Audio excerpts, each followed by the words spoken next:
कोई होता जिसको अपना हम अपना कह लेते यारों। नमस्कार मित्रों, कोई यदि आपसे कहे कि आज से 54 साल पहले बनी हुई फिल्म मैंने देखी और उसमें हूबहू वही हालात दिखाए गए हैं जो आज के सामाजिक विषमता है उसको रिफ्लेक्ट करते हैं। मैं बात कर रहा हूँ 1971 में आई फिल्म मेरे अपने की। यह फिल्म गुलजार की डेब्यू फिल्म थी एज ए डायरेक्टर और स्क्रिप्ट राइटर। इस फिल्म में उन्होंने गीत भी लिखे थे और इस फिल्म का संगीत था सलील चौधरी का। उन्होंने इस फिल्म को बनाने में जो उस समय के हालात 71 में, ये देखिए कि 71 में काफ़ी युवाओं का अनरेस्ट था, लोगों में बेरोजगारी को लेकर के काफ़ी चिंता व्याप्त थी, लोगों की डिग्रियां जला रहे थे लोग, नौकरियां नहीं मिल रही थी और भारत भर में इसी तरह के हालात थे। और शायद इसी से प्रेरित होकर के गुलजार ने अपनी पहली फिल्म बनाने की सोची। हालांकि यह फिल्म इस तरह की फिल्म लगभग इसी तरह की फिल्म बंगाल में अपन जन के नाम से बन चुकी थी और उसी को रूपांतरित करके गुलजार ने मेरे अपने लिखी। मेरे अपने, चूँकि गुलजार विमल जो थे, विमल राय स्कूल के स्टूडेंट थे ये भी, और ऋषिकेश मुखर्जी भी, तो एक स्वदेश फिल्में बनाने का शुरुआत ही इन्होंने वहीं से करी। और आज जब इस 71 से लेके 2025 तक गुलजार ने सैकड़ों फिल्मों का निर्देशन किया है, लेकिन कभी भी उनके जहन से सामाजिक सरोकार दूर नहीं हुआ और हर फिल्म में उन्होंने कुछ न कुछ इसी तरह के संदेश दिए हैं या स्वदेश फिल्में ही बनाई हैं। शुरुआत भी उन्होंने करी। अब आप देखिए, किसी डायरेक्टर की पहली फिल्म है और पहली फिल्म में वो किसी एक्टर को कहे, उस समय की ग्लैमरस एक्टर को कहे कि आपको वृद्धा का रोल करना है। ये हुआ, उन्होंने मीना कुमारी से संपर्क किया और इस फिल्म में एक आनंदी का किरदार था, वो निभाने की उनसे गुजारिश की। मीना कुमारी ने पढ़ी सुनी और तुरंत हाँ कर दी। कहानी की ओर चलें। इस फिल्म में कहानी जो है एक गांव से शुरू होती है। गांव में एक मीना कुमारी रहती है वृद्धा, और अपने थोड़ी बहुत खेती, उसकी आम के बगीचे हैं। उसके पति मर जाते हैं और वो जैसे तैसे अपना गरीब घर में वृद्ध महिला जो अपना समय काटती होती है, और उनको एक दिन ढूंढते हुए उनका दूर का रिश्तेदार आता है कि अरे बुआ, बुआ करके पैर पड़ता है और वो कहता है कि मैं फला फला उनका, आपके जो पति थे उनके मौसा का बेटा हूँ, या जो भी जिस तरह का रिलेट करता है रिश्ता, और कहता है कि अरे बुआ तुम कैसे यहाँ रह रही हो, आप मुंबई चलिए, मैं और मेरी पत्नी आपको बहुत याद करते हैं और आप यहाँ हमारे होते हुए कष्ट उठा रही हैं। वो बड़ी विस्मित हो जाती है मीना कुमारी, लेकिन फिर भी जितनी मीठी बातें रमेश देव करता है उसकी बात में आकर के वो चल देती है। पिक्चर यहाँ से शुरू होती है। इसमें मीना कुमारी के पति का रोल देवेंद्र वर्मा ने किया है। देवेंद्र वर्मा एक ग्रामीण क्षेत्र में कलाकार और समाज सेवक की भूमिका में रहते हैं और बड़े गुस्सैल होते हैं। वो बात बात में मीना कुमारी को डांट देते हैं। तो कुछ दृश्य वैसे भी दिखाएंगे कि उनकी शादी होती है, आके डराता है उनको देवेंद्र वर्मा, और किस तरह से उनका जीवन चलता है। और वो हमेशा ज़्यादातर ठर्रा पी के आता है या नाटक कंपनी में काम करता रहता है। समाज सेवा कहना चाहिए तथा के कोई भेजा फैल जाता है तो उसमें जाता है और एक दिन हेजे में उसकी मृत्यु हो जाती है। सेवा करने जाता है, अनाज बांटने जाता है। ये तो एक कहानी, एक छोटी, जो कहते हैं ना कि फिल्म की कहानी में एक कहानी थी। तो कुल मिला के बम्बई आ जाती है मीना कुमारी। बम्बई में आकर के वो जो रमेश देव की पत्नी होती है वो बड़े प्रेम से उनका आदर सत्कार करती है और बुआ बुआ करके देती है।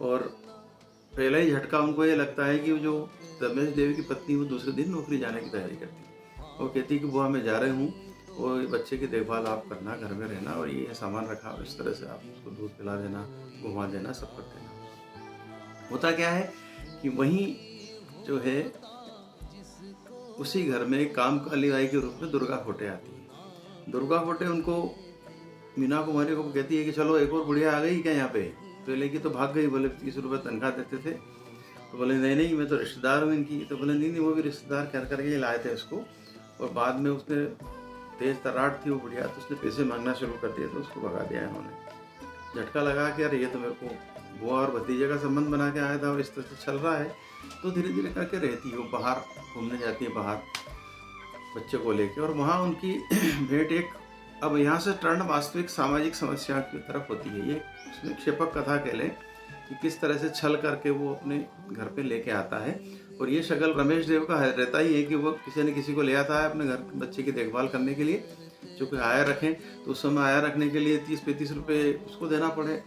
दोनों पति पत्नी को नौकरी करना है, घर में बच्चे की देखभाल कौन करे, तो इसी तरह से अपने शिकार करते रहते हैं। तो रमेश देव की पत्नी कहती भी है कि तुम बड़े बुढ़िया फंसाने में माहिर हो, इसको भी लेके आ जाता है। तो इसके शुरुआती दौर में ही मीना कुमारी के ये भ्रम टूट जाता है कि वो एक रिश्तेदार के घर आई है, तो उसको लगा कि अपने साथ कुछ गड़बड़ हुई है। बच्चों को लेकर घुमाने जाती है तो बाहर गुंडागर्दी है, जो उस समय का माहौल दिखाया गया है, किस तरह से शहर में गुटबंदी है, युवा लोग बेरोजगार घूम रहे हैं, दादागिरी गुंडागर्दी कैसे हो रही है। कहानी, सामाजिक कहानी इस तरह से इससे जुड़ती है। अब आप देखिए उस फिल्म में हीरो के रूप में जो कास्टिंग की थी गुलजार ने, विनोद खन्ना और शत्रुघ्न सिन्हा की थी। विनोद खन्ना का नाम श्याम होता है और शत्रुघ्न सिन्हा का नाम होता है इसमें छेनू। और इनके दोस्त बटे हुए होते हैं, तो जिसमें जो पेंटल और 2-3 लोग और हैं वो इसके साथ श्याम यानी कि विनोद खन्ना के साथ होते हैं, और इसके साथ में इसी के साथ अपने छेनू के साथ भी इस तरह के 2-3 दोस्त होते हैं। तो इनमें पुराने लोगों में 1-2 लोगों की पहचान ही कर पाते हैं हम, पेंटल और असरानी की। असरानी जो होता है वो छेनू के साथ होता है, और पेंटल होता है वो इधर श्याम के यानी कि विनोद खन्ना के साथ होता है। चूँकि इस कहानी में दिखाया गया है कि विनोद खन्ना और जो है शत्रुघ्न सिन्हा की अच्छी दोस्ती होती है, पढ़ रहे होते हैं साथ में, लेकिन विनोद खन्ना का एक प्रेम प्रसंग भी दिखाया गया है छोटा सा, उसमें योगिता बाली ने अभिनय किया है। वो थोड़ा ही समय के लिए दिखाया है, उन्हें प्रेम होता है और कहीं घूमने जाते हैं साथ में। तो इसको जो है छेनू, शत्रुघ्न सिन्हा, चूँकि नेचर से थोड़ा सा कुटिलता रखता है वो, तो वो कहता है कि चलो तुमने पटा ली तो अब इसको मिल बांट के हम भोग करेंगे। ये चूँकि वास्तविक प्रेम करता है तो इन दोनों में खासी लड़ाई होती है, दोनों चाकू वाकू चलते हैं, और उस पूरे झगड़े में विनोद खन्ना को जेल में जाती है, थोड़ा दिन जेल भोग करके आता है। और इसी बीच जेल के दौरान उसकी जो प्रेमिका होती है उसकी शादी कहीं और कर देते हैं उसके पिता, प्रेम टूट जाता है दोनों के। छेनू गुंडागर्दी करता है, ये भी करता है, दोनों गुट चलाते हैं, लेकिन हालांकि बहुत भयंकर गुंडागर्दी, जिस तरह की आप गेंगा पासेपुर देख लीजिए या मिर्जापुर में, ऐसी गुंडागर्दी नहीं है, छोटे लेवल की थी। और उस समय 71 में इसी तरह की गुंडागर्दी होती थी कि मोहल्ले ये मोहल्ले बांट लिया कि इधर आएगा तो मारेंगे, उधर जाएगा तो मारेंगे। अपने इलाका बढ़ गया दोनों का, पुराने दोस्त थे दोनों लेकिन कट्टर दुश्मन हो गए थे। और हर बात में वर्चस्व की लड़ाई जो होती है, जिस तरह से कि हमारे मोहल्ले में आके तुम हमारे यहाँ के लड़के को नहीं पटाओगे, हमारे यहाँ के व्यापारी को डराओगे नहीं, इस तरह का चलता रहता है इस दोनों का बीच में झगड़ा। एक दिन ये इसके दोस्त को उठा के ले जाते हैं, पेंटल को पिटाई करते हैं उसकी, छेनू के दोस्त, और फिर छुड़ा के लाते हैं। दिनेश ठाकुर भी रहता है इसमें, एक दिनेश ठाकुर को पहचान सकते हैं, दिनेश ठाकुर श्याम के साथ होते हैं।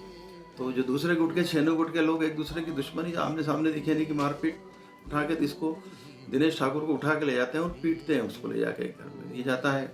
शाम को पता लगता है तो उसको लेने जाता है। किस्मत से इसके बाद पिस्टल होती है और उसके पास पिस्टल नहीं होती है, तो वो छोड़ देता है इसको।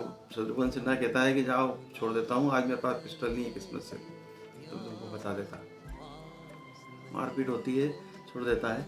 फिर एक दिन ऐसे ही असरानी इनके मोहल्ले में जाता, तो फिर इसकी पिटाई कर देते हैं ये लोग, शाम उठ के लोग, हाथ पैर टूट जाते हैं उसके, बल्लम वल्लम लगाने का काम मीना कुमारी करती है। इस बीच मीना कुमारी का एक किस्सा बताया है इसमें कि मीना कुमारी को पता तो लग गया था कि ये झूठ बोल के मुझे लाए हैं। एक दिन वो बाहर भीख मांगने वाले बच्चों को अपने घर में ले आती है कि इसको खाना खिला, तुम भूखे मर रहा है। तब उसकी पत्नी जो होती है रमेश देव की, उनसे लड़ती है, बोले तुमको क्या अधिकार है किसी को घर में लाने का, और तुम इतने बड़े हो गए या जो भी है, तुम अपनी हैसियत भूल रहे हो, औकात भूल रहे हो। तो झगड़ा होता है, और झगड़े में इसको घर से निकल जाती है वो मीना कुमारी से लड़के को ले।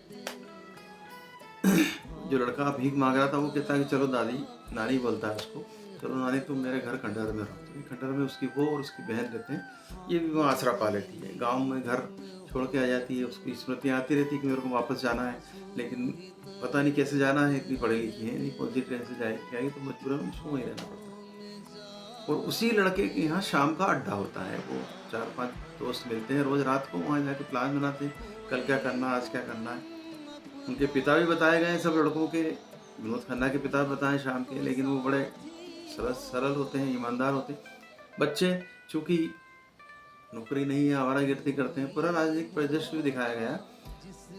इसी बीच चुनाव आ जाते हैं। चुनाव में खड़े होने वाले 2 कैंडिडेट होते हैं, अलग-अलग पार्टियों के नेता, और दोनों के साथ एक-एक गुंडा पार्टी होती है। तो आप सोचिए आज इससे रिलेट कैसे होता है कि आज भी यही काम कर रहे हैं राजनेता लोग, गुंडों को पालते हैं, चुनाव में उनका उपयोग करते हैं, खूब धन देते हैं।